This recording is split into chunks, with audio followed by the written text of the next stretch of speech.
Hello, welcome to our another day of learning world literature.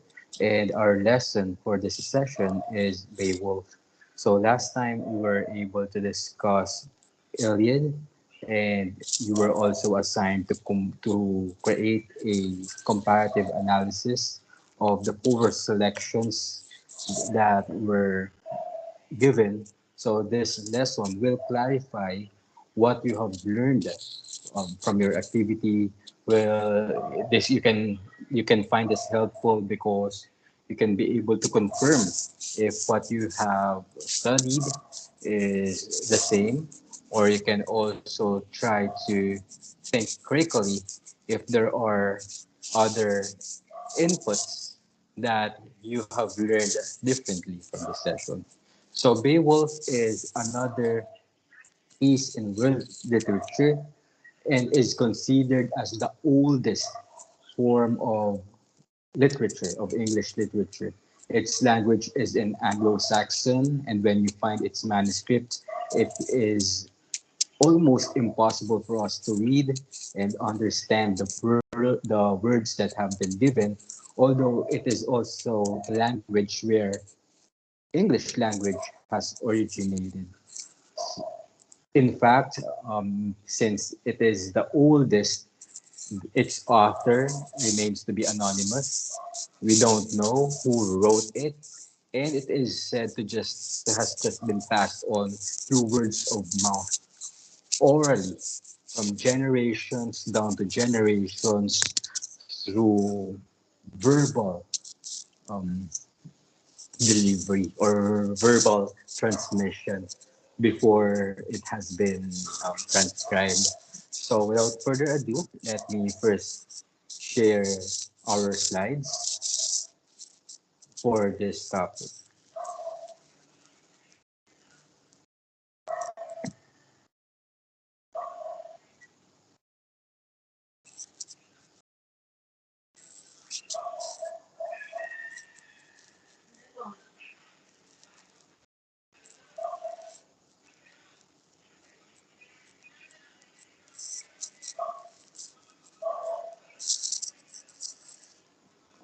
Okay, so this is Beowulf. As you can see, this is also a story about a hero and his heroic deeds. This is another form of poetry, which is called an epic, which is a very lengthy narrative poetry that tells the story of a legendary hero.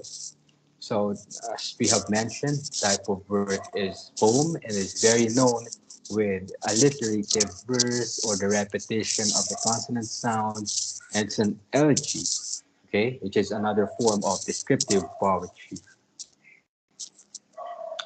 Date of first publication is around 1000 AD, and a narrator is a Christian telling a story of pagan times. Although we are not able to find out the name, the exact name of the name of the author. And since we don't have much records about of their time then, so the language is Anglo-Saxon and time and place is written. Estimated date of composition ranges between 700 to 1000 AD in England. That's why this has been a prominent part of Anglo-American literature. When we talk about English literature, Beowulf is always an indispensable part of the discussion. We cannot remove Beowulf from the discussion of the different literatures. So it has been told in a third person point of view, wherein the poet or the poet is generally talking about the successes, okay, the victories of Beowulf, which is often surrounded by doom. So the setting is set around 500 AD, but some narratives recount historical events that happened much earlier.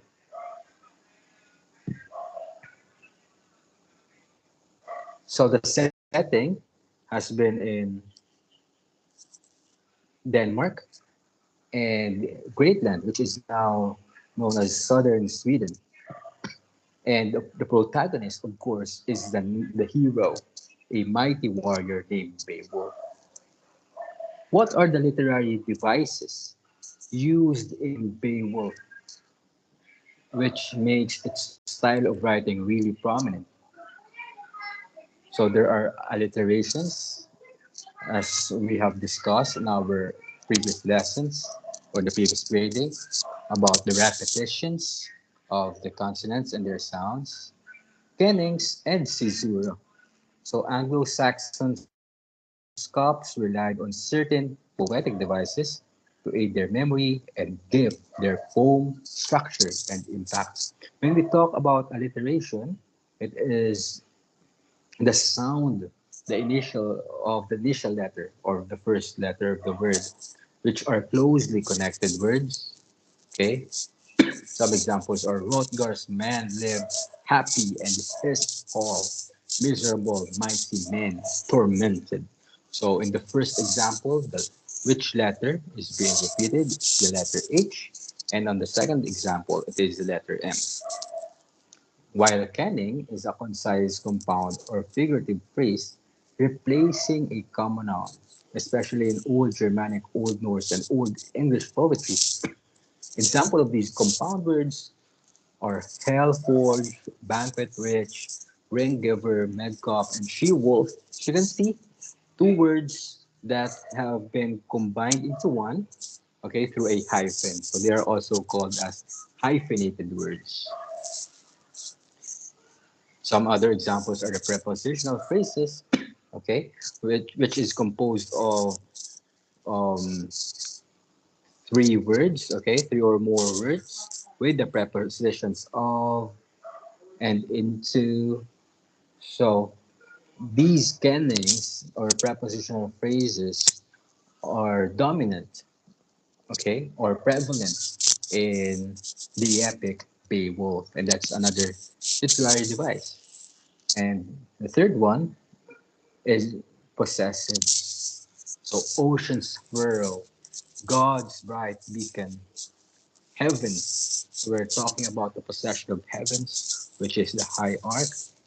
Geat's brave prince, or the brave prince of Geats, or hell's captives. Okay, instead of captives of hell. They talk about possession or ownership. And these are also phrases. Okay, two or more phrases are two or more words which are used creatively throughout the poem. And lastly, caesura, it is the pause in a line that exists where a person would naturally pause while speaking. It can be in the beginning or in the middle of the line or at the end of the line. For example, so there's the pause or the caesura. Caesura is also known as the division from just like the root word of Caesar or Caesarian. If you're familiar with Caesarian, that is wherein we have to divide um, a section in the abdomen in order to bring out the baby. So it's the same as the root word of Caesura. So there's the division or the pause or the cut in between of the lines. For example, so the spear danes in days gone by and the kings who ruled them had courage and greatness. We have heard of those princes' heroic campaigns. So there are pauses within or in between the lines. There was another example. There was shield Shifson, scourge of many tribes. Pause. A wrecker of mead benches. From paging among foes, this terror of all troops had come far. So now that we're done with the literary devices, let's talk about the characters in Beowulf. So for sure, there is a group that has been assigned to discuss the different characters. But let's of course not forget the main character, the protagonist, Beowulf, a Geatish hero, and the strongest and ablest warrior. Of course, was able to defeat a series of monsters, and it is portrayed in the epic as a perfect hero. We also have King Hrothgar, the king of Danes. a static character, a character that is never changing, that has not changed throughout the narrative, but a wise and aged ruler and the father figure in the story. This is the first monster, first nemesis for Beowulf, a ruthless and miserable demon, full with resentment and malice, spreading terror throughout the kingdom of Hrothgar, devouring the warriors and the people of Dane. And without Beowulf, they will not be able to survive. Of course, our hero faced this monster Grendel and dragon, which is one of the most powerful enemies that our hero Beowulf ever encountered. The guard of the treasures, ancient and powerful. So Beowulf faced this with Wiglaf, okay, and if ever Beowulf and Wiglaf were able to defeat the dragon, or what happened next in the battle, will be left for you to find out. And of course, the wrath of the Grendel's mother, taking for full of vengeance in her heart. So she also decided to face Beowulf right after Beowulf had a battle or confronted his son Grendel, which is another monster, the first monster who has been attacking the Danes. For the Danes, they were a North Germanic tribe, okay, inhabiting southern Scandinavia. Now is Denmark proper, okay, and Iskanian provinces of modern day southern Sweden. So these are some of the characters. We'll just go through them. Okay, the Danish king. You have the second king. Most of these are the members of the royal family during their time. Hrothgar's wife. I first, I find this description very ironic. He is jealous of Beowulf but unwilling to fight Grendel, one of the strongest monsters and the first monsters that has been attacking things. So he's unwilling to fight it, but he's jealous of the achievements of Beowulf. And then Red Rick, Hrothgar's eldest son, okay, member of also related to royal family and Hrothgar's nephew. For the Geats, they are known as the most beautiful, the bravest, and the boldest and the most loyal. Okay, as mentioned in the epic poem Beowulf. Regular, they were also some of these characters are also related to Beowulf, Beowulf's uncle, Higelac wife, and Wiglaf. Okay, so Wiglaf has been with Beowulf when they confronted the dragon, the ancient and the powerful dragon. So let us find out when you read the story or when you watch the movie that will be recommended. Of course, this one's about Beowulf. If what will happen after they fight the dragon. So there has been a legacy that hopefully you can also explore with your group members. So Sigmund, figure from Norse mythology, famous for staying in track. And for the plot summary, instead of showing this, together with the symbolisms that are available for you to study in the slides, I'll just show the trailer.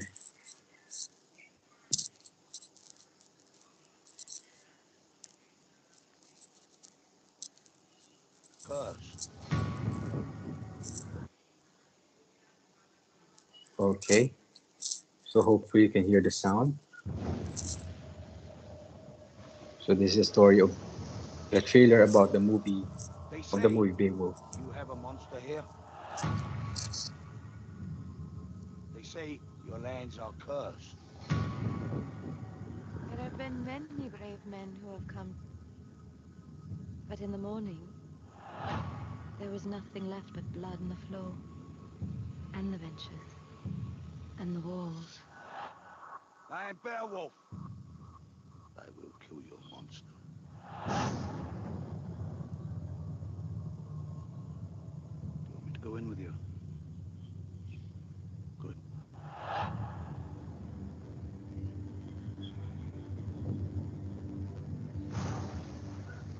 bring you the one they call Beowulf. Such a strong man you are. Show yourself!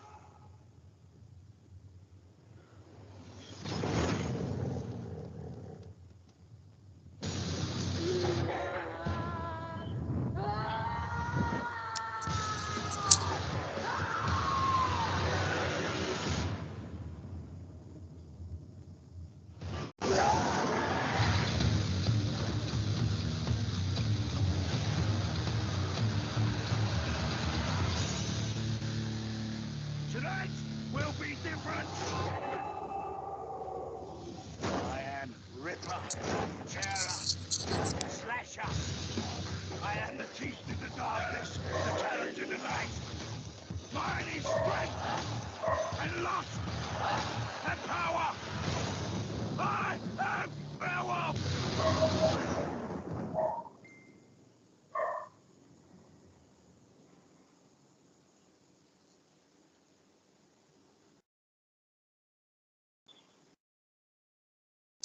Alright, so that has been the trailer of the movie Beowulf that we also recommend you to watch during your available or convenient time so that you can also compare your own understanding or conceptions from reading the analyses and from listening to the discussion from how it is portrayed in the story. So you will also come up with realizations about the theme or the important message that the author of Beowulf or the epic poem wants to get across. So we also have an upcoming activity for next meeting wherein you are going to present collaboratively your comparative analysis or Venn diagrams, especially if you're not able to do so. So don't forget to upload it or submit your works in our LMS as well. And of course, for our output or seat work for today, we'd like you to comment here in the comment section, okay, how you can relate the story of Beowulf to your own life.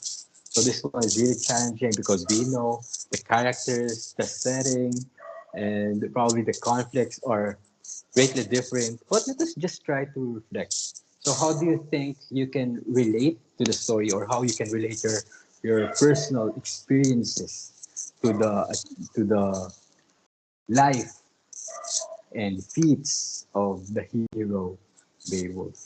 Please comment down below, and we're expecting that each one of you, each member of the class, will be able um, to type down their comments. So that's all for now for this discussion.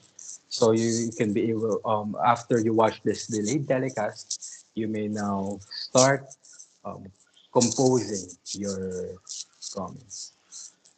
Until next time, we're going to discuss Canterbury Tales and other famous world literature and mythologies in the upcoming sessions. So there, that's all for today, and see you again next time. If you have questions, just feel free to message me anytime or to reserve your questions in our next meeting. Thank you so much for your patience and understanding, and I enjoy you all. I wish you all a great day. Goodbye.